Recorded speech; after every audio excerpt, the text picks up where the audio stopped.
You have been using BeReal for a while and have decided that it is not for you. You want to delete your account but don't know how to do so. Keep watching so we can teach you just how to do so. First, open up the BeReal app. Head over to your profile by clicking on the top right. Second, go to the settings by clicking on the three dots on the top right.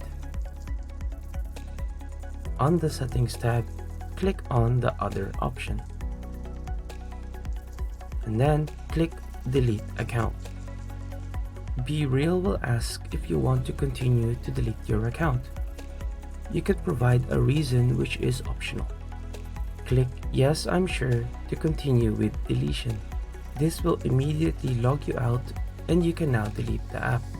Don't forget that you have 15 days to change your mind. If you wish to activate your account again, just log back in. I hope that you have found this video helpful.